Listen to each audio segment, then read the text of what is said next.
श्री शिव महापुराण भाषा द्वितीय रुद्र संहिता 12वां अध्याय कर्म यज्ञ भक्ति और साम आदि का वर्णन। भक्तजनों, हर हर महादेव।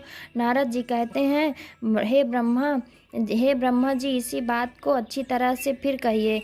ब्रह्मा जी ने कहा, एक समय मैं सब ऋषियों को साथ लेकर क्षीर सागर के तट पर भगवान विष्णु की स्तुति करने गया, और जब हम सब ने उनकी स्तुति की तो उन्होंने शिव जी के चरणों का ध्यान करके प्रसन्न होकर कहा, हे ब्रह्मादि देवताओं, तुम लोग क्यों आए हो? तुम्हारा क्या कार्य है? मुझसे कहो। ब्रह्मा जी कहते हैं कि जब भगवान विष्णु ने इस प्रकार पूछा तो देवताओं ने निवेदन किया कि हे महाराज, दुखों को दूर करने वाली सेवा किसकी करनी चाहिए? तब भगवान बोले, हे ब्रह्मन, यह तो तुम पहले भी देख चुके हो और अब भी देखते हो, फिर उसको क्यों पूछते हो?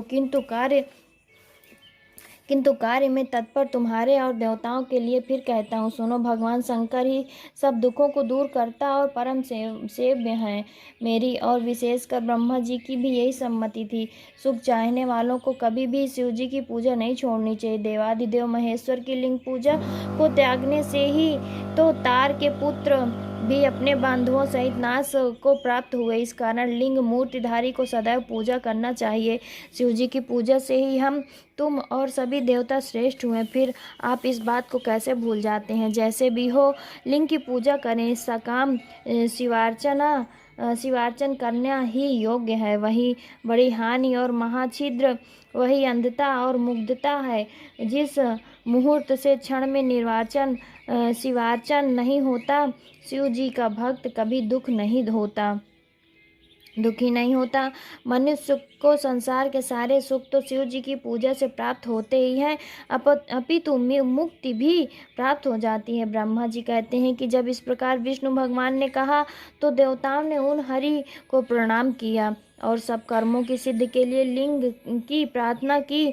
तब भगवान ने विश्वकर्मा को बुलाकर कहा कि हे मुनि, मैं तो जीवों के उद्धार में लगा हुआ हूँ, तुम मेरी आज्ञा से देवताओं के लिए शिवलिंग की स्थापना करो। ब्रह्मा जी कहते हैं, विश्वकर्मा ने हरि की आज्ञा से देवताओं के लिए लिंगों की कल्पना कर उन्हें वे लिंग प्रदान किए।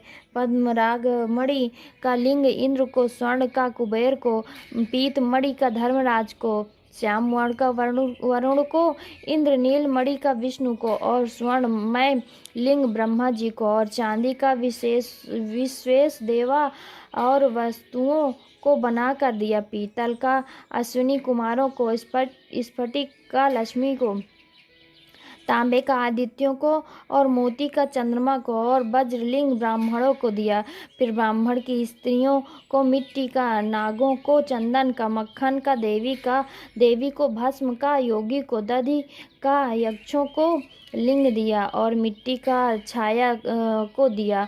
इस प्रकार जब सबको लिंग की प्राप्ति हो गई, तब विष्णु जी के वचनों को सुनकर मैं देवताओं सहित अपने लोक में आया और सब ऋषि और देवताओं से फलदायक उनकी पूजा विधि को बतलाया और कहा कि जब तक ज्ञान ना हो जाए तब तक सभी लोग विधि पूर्वक इस प्रकार लिंगों की पूजा करें, क्योंकि उच्च पद पर चढ़ने के लिए प्रतिमा पूजन परम आवश्यक है।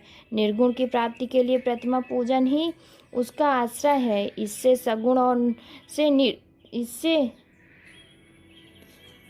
सगुण से निर्गुण की प्राप्ति होती है। देवताओं में शिव जी सबसे बड़े हैं, अतः इनके निमित्त प्रतिमा पूजन अवश्य करें। जहाँ जहाँ जैसी भक्ति हो वहाँ वहाँ वैसी पूजा आदि करें। बिना पूजन और दान आदि के पाप लगता है, और पूजा आदि करने से ज्ञान रूप रंग की उत्पत्ति होती है और विज्ञान प्राप्त हो जाता है। अतएव जब तक गृहस्थ आश्रम में रहे तब तक प्रतिमा से पंच देवताओं की पूजा करते रहें, अर्थात सबके मूल शिव जी की ही पूजा करें, क्योंकि मूल के सिंचित से संपूर्ण शाखाएं भी तृप्त हो जाती हैं, किंतु शाखाओं के सिंचित से मूल कभी तृप्त नहीं होता।